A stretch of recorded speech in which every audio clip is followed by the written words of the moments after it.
মধ্যপ্রাচ্যের যুদ্ধ কি এখন আর শুধু মধ্যপ্রাচ্যেই সীমাবদ্ধ? কারণ একের পর এক যেভাবে রাশিয়া, চীন আর ইরান একই লাইনে দাঁড়াতে শুরু করেছে, তাতে আন্তর্জাতিক মহলে উঠছে বড় প্রশ্ন। আমেরিকার বিরুদ্ধে কি তৈরি হচ্ছে নতুন শক্তিশালী জোট? সবচেয়ে বড় বিষয় হলো, এই পুরো কূটনৈতিক তৎপরতার কেন্দ্রবিন্দুতে এখন একটি নাম, আব্বাস আরাকচি। কয়েকদিন আগেও ইরানের পররাষ্ট্রমন্ত্রীকে দেখা গেছে মস্কোতে। সেখানে রুশ প্রেসিডেন্ট ভ্লাদিমির পুতিনের সঙ্গে গুরুত্বপূর্ণ বৈঠক করেন তিনি।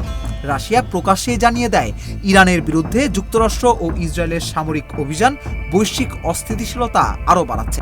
মস্কো আরও দাবি করে, ওয়াশিংটনের চাপ এবং সামরিক উপস্থিতি পুরো অঞ্চলকে বিস্ফোরণের দিকে ঠেলে দিচ্ছে।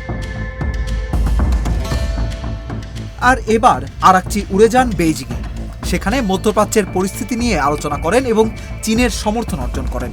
বৈঠক শেষে চীনের পররাষ্ট্রমন্ত্রী ওয়াং ই সরাসরি বলেন, চীন ইরানের বিশ্বস্ত কৌশলগত অংশীদার।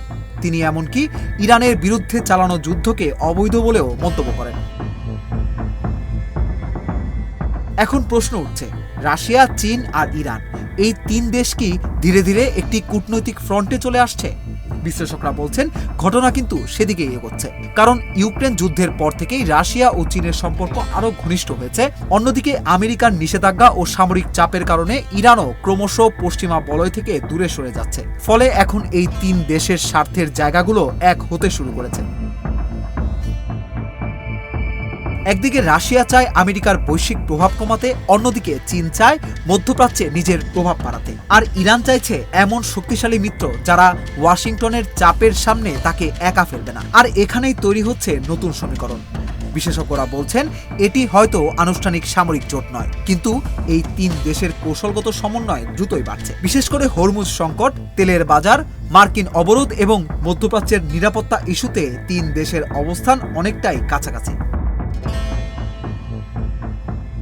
এরই মধ্যে রাশিয়া ও চীন দুই দেশই জোর দিচ্ছে আলোচনা ও কূটনৈতিক সমাধানের উপর, কিন্তু একই সাথে তারা যুক্তরাষ্ট্রের সামরিক পদক্ষেপেরও কড়া সমালোচনা করছে। আর এটি এখন ওয়াশিংটনের জন্য নতুন চ্যালেঞ্জ। কারণ এতদিন আমেরিকা ইরানকে অনেকটাই একঘরে রাখতে পেরেছিল, কিন্তু এখন যদি বেইজিং ও মস্কো প্রকাশ্যে তেহরানের পাশে দাঁড়ায়, তাহলে পুরো খেলার হিসাব বদলে যেতে পারে। অন্যদিকে হরমুজ প্রণালী নিয়ে উত্তেজনা এখনো কমেনি, তেলের বাজার এখনো অস্থির, আর মধ্যপ্রাচ্যে নতুন যুদ্ধের আশঙ্কাও পুরোপুরি শেষ হয়নি। এরই মধ্যে সামনে আসছে আরেক গুরুত্বপূর্ণ ঘটনা। আগামী কয়েকদিনের মধ্যেই চীন সফরে যাচ্ছেন ডোনাল্ড ট্রাম্প। সেখানে শি জিনপিং এর সঙ্গে তার বৈঠকে ইরান ইস্যুই হতে পারে সবচেয়ে বড় আলোচনার বিষয়। অর্থাৎ এখন শুধু যুদ্ধক্ষেত্রে নয়, বিশ্ব রাজনীতির দাবার বোর্ডেও শুরু হয়ে গেছে নতুন লড়াই। এক পাশে আমেরিকা, অন্য পাশে ধীরে ধীরে কাছাকাছি আসা চীন, রাশিয়া আর ইরান। এখন দেখার বিষয়, এটা কি শুধুই সাময়িক কূটনৈতিক সমন্বয়, নাকি সত্যি জন্ম নিচ্ছে আমেরিকা বিরোধী নতুন শক্তিশালী জোট?